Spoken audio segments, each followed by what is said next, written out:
Bom dia! Hoje, no 11º dia da leitura daquele livro que eu falei que estou gostando muito, estou aprendendo muitas coisas com este livro.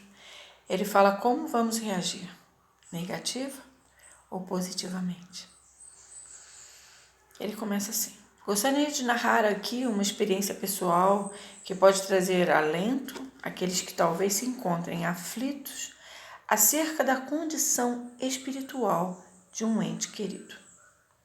Lembro-me de certa ocasião em que uma tragédia se abateu sobre nossa família. Até então, muito feliz. Eu tinha na época 16 anos, adolescência, né? Achando-me, portanto, nessa fase crítica da vida, quando fazemos decisões importantes e damos os primeiros passos que muitas vezes vão determinar o rumo da nossa existência. Sem mais nem menos, e sem que as pessoas que menciono tivessem a menor culpa no acontecido, minha família passou por um sério problema que deixou pairando sobre nós uma sombra escura. Meu pai, membro de determinada igreja, tinha boa conduta moral, mas sua fé, com relação às questões práticas da vida, era muito frágil. Ele não conseguiu enxergar a mão de Deus no que acontecera e, por isso, perdeu a confiança em Deus. O raciocínio humano predominou e ele se entregou à incredulidade e à amargura. Exteriormente, não fez nenhum estardalhaço. Aliás, conversava muito pouco sobre a questão. Mas os raros comentários que fazia revelavam sua atitude. Parou de ir à igreja, de dar graças às refeições. Perdeu todo o interesse pelas coisas de Deus.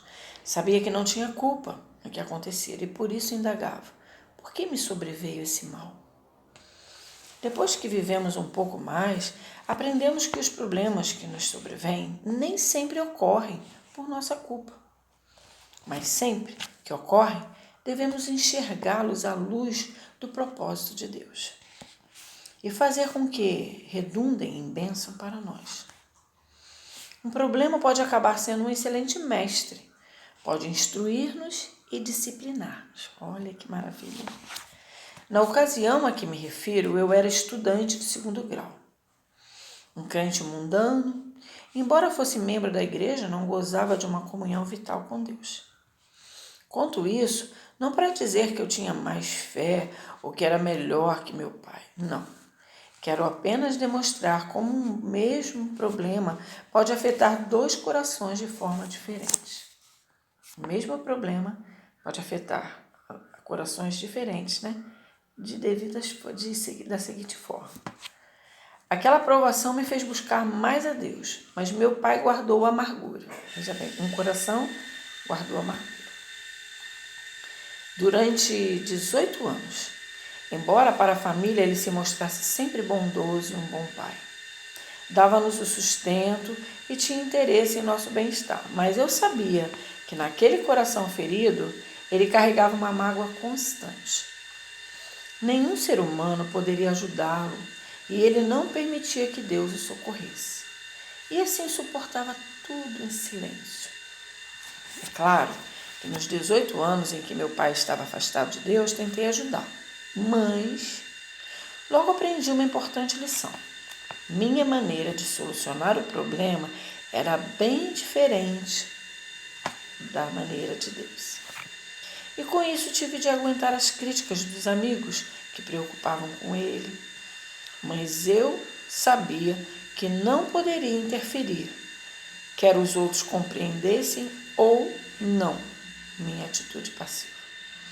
Muitas pessoas me julgavam diferente à condição de meu pai. Então orei e confiei aos cuidados de Deus. Depois disso, ao invés de omisso, não fui omisso. Vejam bem, ele não foi omisso. Passou a descansar em Deus. Ter fé não significa omissão. Vejam bem, que coisa, né? Desinteresse e apatia. Não. É ter uma atenção vital. sustentada por uma firme certeza e um propósito e um profundo senso de descanso. Olha que maravilha, né?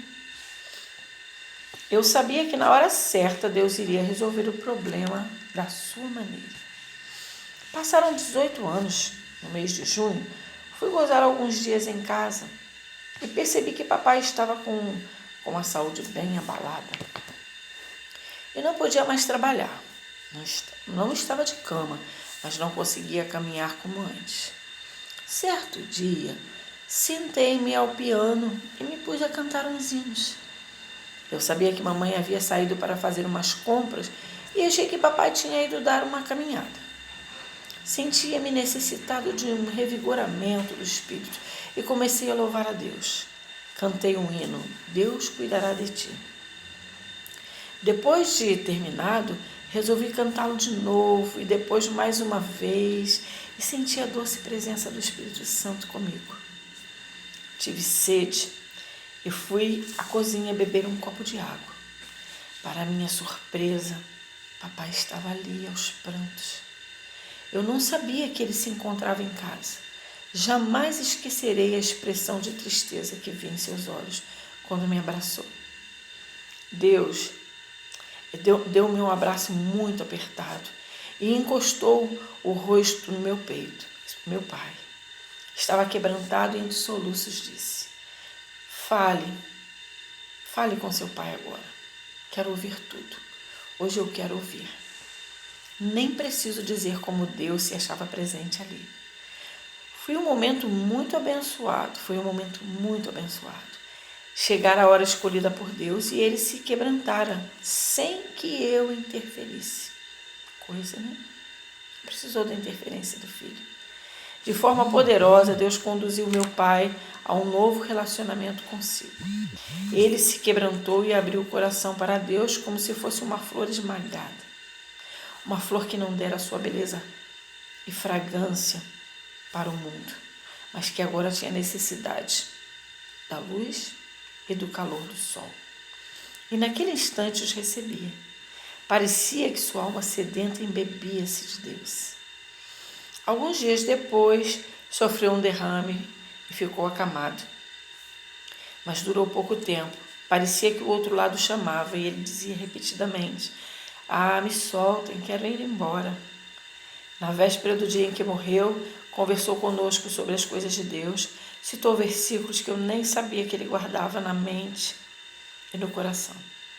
Partiu para o céu reclinado em meu braço, em seu travesseiro. Você já sofreu alguma tragédia? Tem algum ente querido que não é salvo ou está afastado de Deus? Como você encara seus problemas? Sabe enxergar a mão de Deus neles? Não procure racionalizá-los, ore. Corra para Deus e encoste a cabeça cansada no peito dele.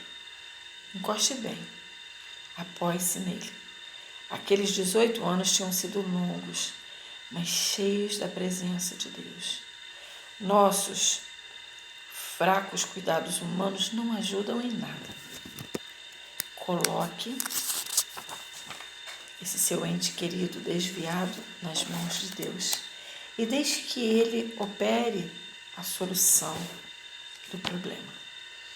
Ter fé não é ter indiferença, é estar maravilhosamente alerta, mas ao mesmo tempo descansado, se não, inclusive, capaz de cantar. Sendo, inclusive, capaz de cantar. A diferença entre a reação negativa e a positiva. Ninguém conhece as lutas interiores e os pensamentos que passam pelo coração de uma pessoa durante um período de provação, como o que John e seu pai viveram. Mas mesmo sem conhecer o sofrimento e as mágoas, percebemos claramente a diferença entre uma reação negativa e uma positiva. Com a negativa, nossa alma se torna amargurada e resiste à voz de Deus. Com a positiva, nosso espírito pode beber dos rios da graça divina. A Bíblia ensina que os filhos de Deus são como árvores plantadas junto a ribeiros da graça que correm nas profundezas e que nossas raízes podem alcançar. Salmo 1. Isso quer dizer que sempre que passarmos por uma dura provação, uma dificuldade, uma tragédia ou incompreensão, podemos ou receber a graça de Deus ou resistir a ela. Entendeu? Ou podemos resistir, né? Ou receber a graça de Deus. Como mostramos na ilustração que se segue, resistir à graça de Deus é voltar as raízes para cima, numa manifestação de orgulho e vontade própria.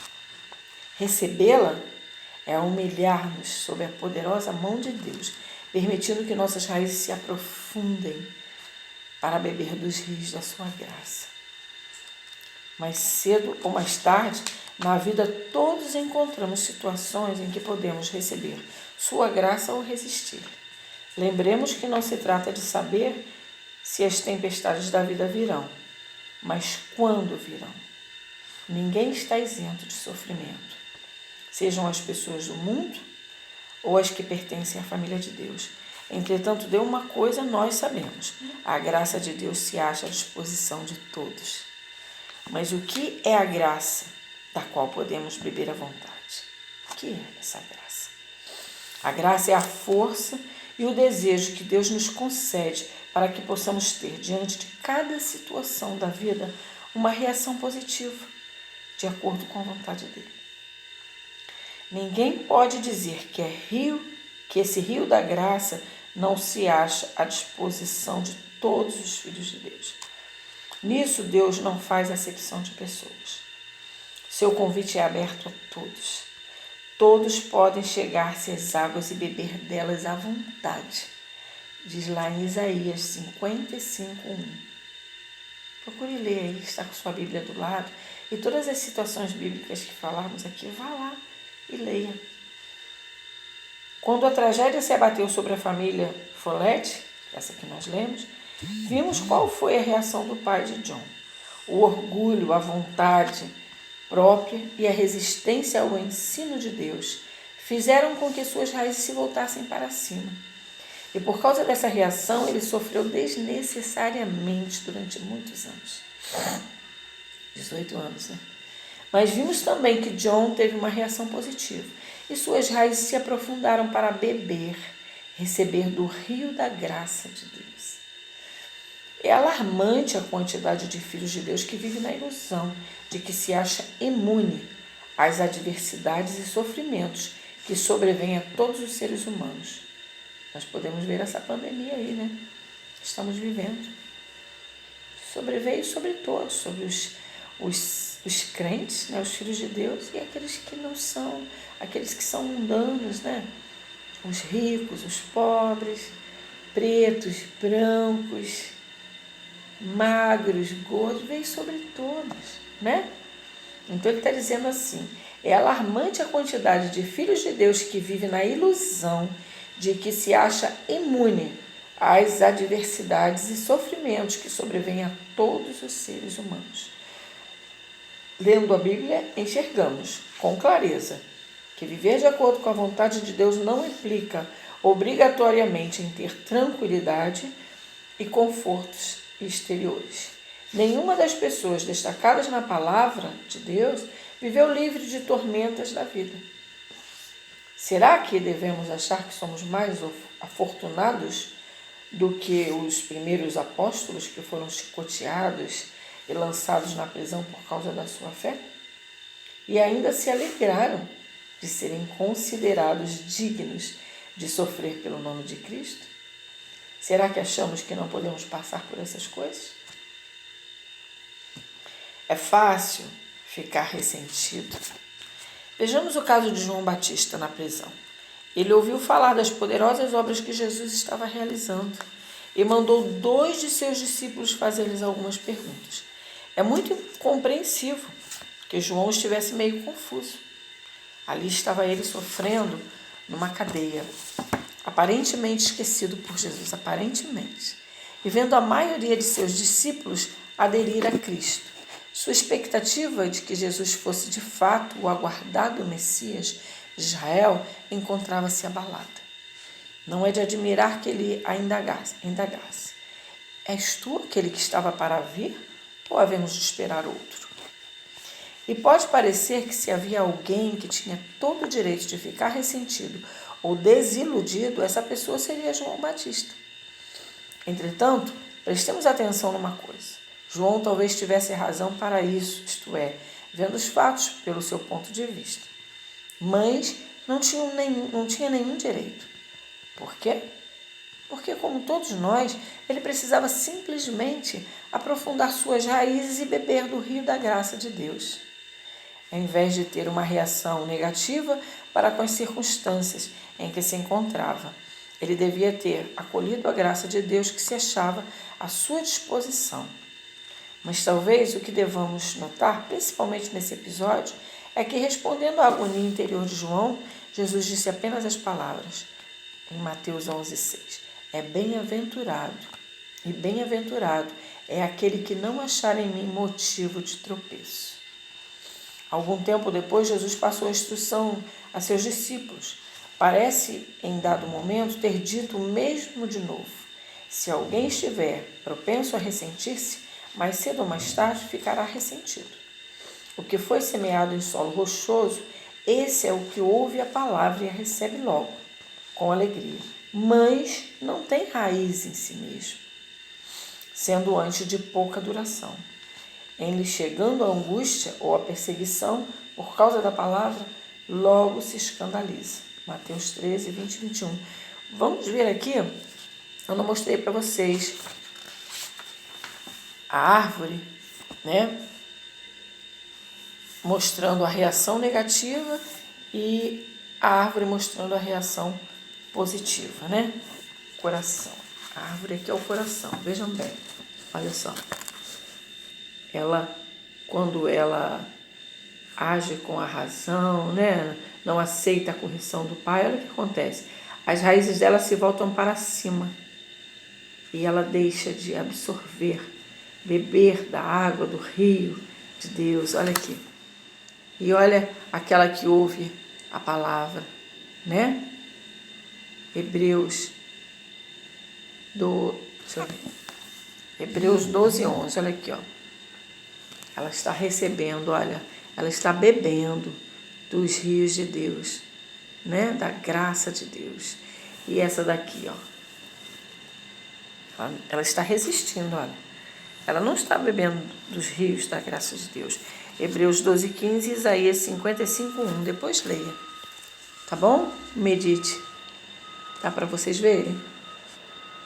Coisa rica, né?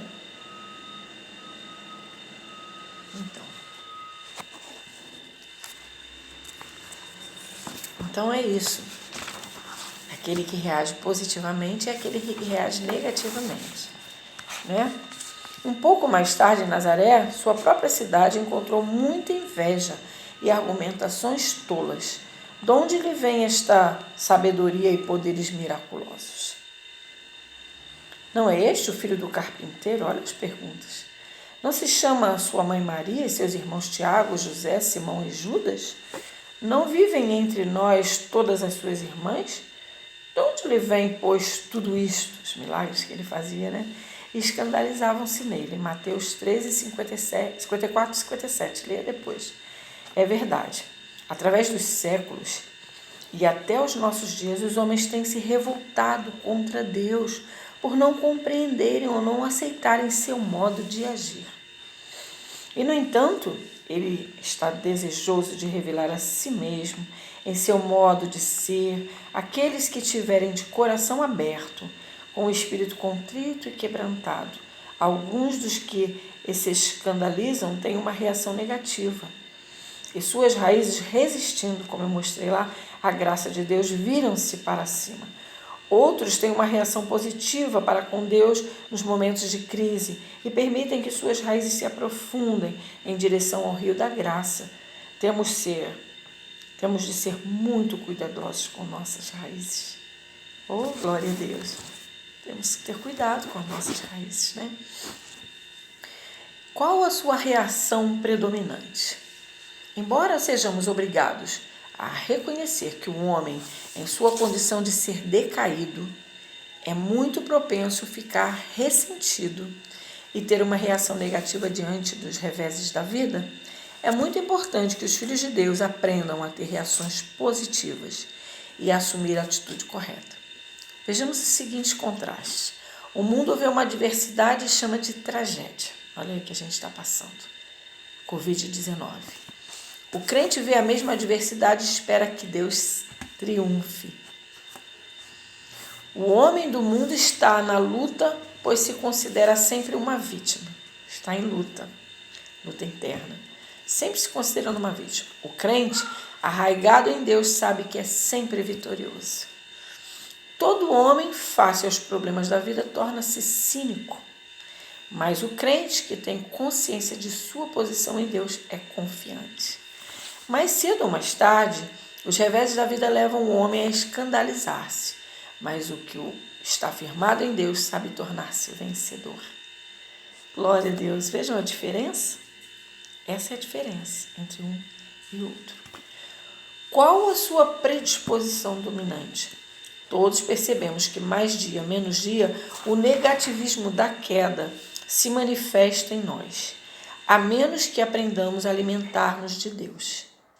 Nesta hora final da presente era, Deus está determinado a abalar as coisas que são abaladas para que nos firmemos nele. Olha que palavra, né? Tiago 5, 5 e 8. Leia na sua Bíblia, Tiago 5, 5 a 8. A atitude cristã é sempre de vitória e triunfo. É o caminho que Deus determinou. Quando dor, sofrimento, frustração ou decepção que nos sobrevenha, pode ser solucionado e direcionado para o nosso bem. Podemos incorporar ao propósito de nossa vida qualquer coisa, menos o pecado, tornando-se proveitosa pelo resto de nossas vidas, viu? Menos o pecado, mas tudo, o restante, podemos incorporar ao propósito de nossa vida. Qualquer coisa, né? A gente entende aqui que qualquer coisa que aconteça conosco é propósito de Deus para a nossa vida. Menos o pecado. Pecado, não. A gente peca consciente, né? Erra, sabendo que Deus não se agrada disso, né?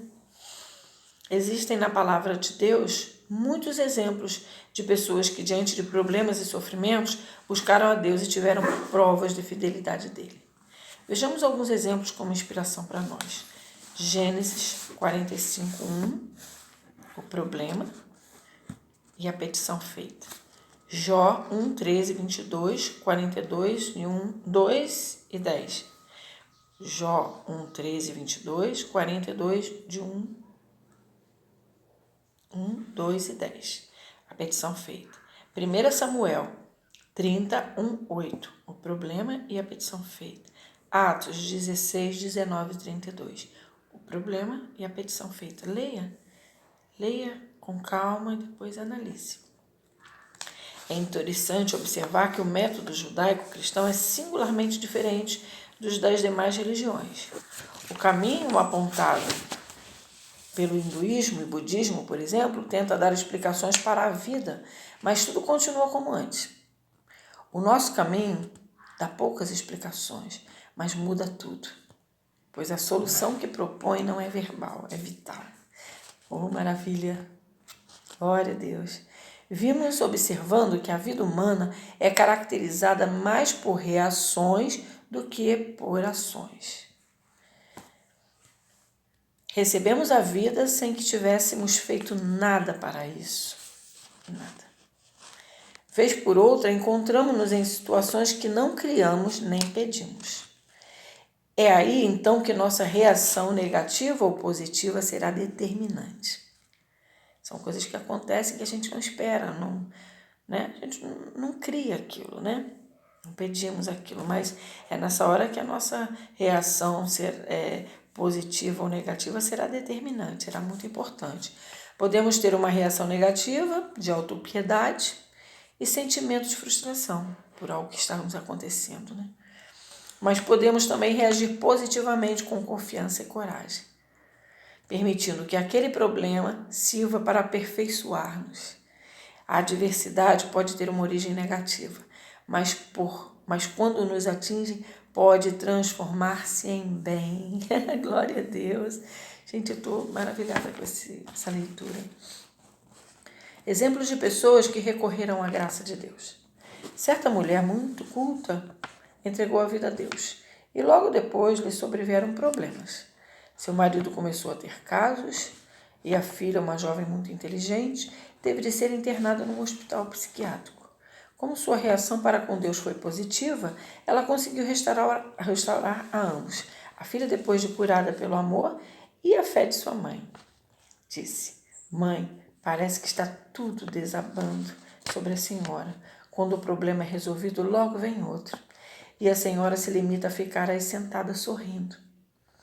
A senhora é maravilhosa. E era verdade, pois achava-se arraigada em Deus e tinha reações positivas. E para resumir tudo, explicou: agora nada mais pode me atingir. Tenho poder para me recuperar de qualquer coisa. Certa ocasião, seus dentes começaram a ficar abalados. O dentista disse que não poderia fazer nada para impedir que caíssem. Mas aquela irmã levou o problema a Deus, orou. E os dentes voltaram a ficar firmes. Retornou ao dentista e ele ficou profundamente admirado com o que acontecia. E para mostrar que eles estavam firmes mesmo, garantiu: esses a senhora vai levar para o túmulo. Como sempre tinha uma reação positiva diante de Deus, qualquer situação lhe era proveitosa, Edwin afirma que o sofrimento obriga nosso coração a distender-se em busca da alegria. É verdade, mas faz mais. Obriga nosso coração a distender-se em busca de maior comunhão com Deus e ser mais usado por Ele. Oh, aleluia! Entenderam o que ela disse? O sofrimento obriga nosso coração a distender-se em busca da alegria. Isso é verdade, mas ela foi mais além. Ele obriga nosso coração a distender-se em busca de maior comunhão com Deus e ser mais usado por Ele. Essa é a luta. Quando o sofrimento ara o campo da nossa vida para a semeadura e colheita divina. Gente, que maravilha! Durante os dias negros do Holocausto, um importante médico judeu que fora preso achava-se nu diante dos guardas da Gestapo. Já haviam-lhe tomado o relógio e, vendo sua aliança de ouro, ordenaram-lhe que entregasse também.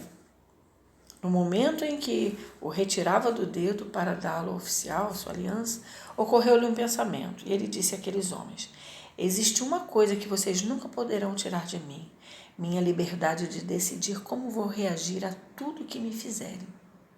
Oh, meu Deus! Aleluia! Ele estava decidido a não deixar que sua alma tivesse uma reação negativa para a crueldade que eles estavam fazendo com ele. Teria reações positivas recorrendo à graça de Deus que estava em sua disposição. Estava à sua disposição. Certa vez, uma jovem enfermeira armênia caminhava por um beco com um irmão quando foram atacados por turcos. Ela conseguiu escapar saltando um muro, mas não o irmão. E ela presenciou aqueles homens assassinarem brutalmente o seu irmão. Tempos depois, quando foi trabalhar em um hospital, encontrou internado ali o soldado turco que matara o seu irmão. Olha que coisa, né? Voltando atrás, né? O que aconteceu com seu irmão. Seu primeiro impulso foi vingar-se daquele homem que matou seu irmão. O homem achava-se muito mal, oscilando entre a vida e a morte. Bastava um pequeno descuido dela e ele morreria. Ninguém iria ficar sabendo, né? Ela podia ter feito isso. Tirado a vida daquele homem, porque ele tirou a vida do irmão dela, né? Há tempos atrás. A vida dele se achava em suas mãos. Mas em vez de vingar-se, decidiu perdoá-lo por amor a Cristo. Aleluia. Glória a Deus. Aleluia. Deus dobrou-se para cuidar daquele homem. Desculpe, as lágrimas vieram aos meus olhos, que é muito profundo. conseguiu salvar-lhe a vida e depois velou por ele até que se restabelecesse. Fez tudo isto porque suas raízes se aprofundaram para receber a graça divina. Vejam bem aquele quadro que eu mostrei. As raízes dela estavam para baixo, aprofundadas, bebendo da graça de Deus. Mais tarde, quando ele estava convalescendo, aquele homem, a jovem se identificou para ele. O soldado turco olhou para ela atônito e indagou: então por que não me deixou morrer quando eu me achava em seu poder? Não poderia fazer isso, respondeu ela. Não poderia porque sou crente. Sou serva de Deus, crente em Jesus. O meu próprio Senhor perdoou os inimigos que o crucificaram. Tenho de fazer o mesmo por amor a ele. Então replicou aquele homem endurecido, tomado de grande admiração: se é isso que significa ser crente, também quero ser. Muitos dos que apreciam os escritos de Andrew Murray a respeito de oração e comunhão com Deus, talvez não saibam que houve uma época em que ele não era o gigante espiritual que todos conhecemos. Narrando seu testemunho, ele contou que lhe sobreveio uma penosa adversidade que quase o levou a escandalizar-se com Deus. Mas daquele momento de provação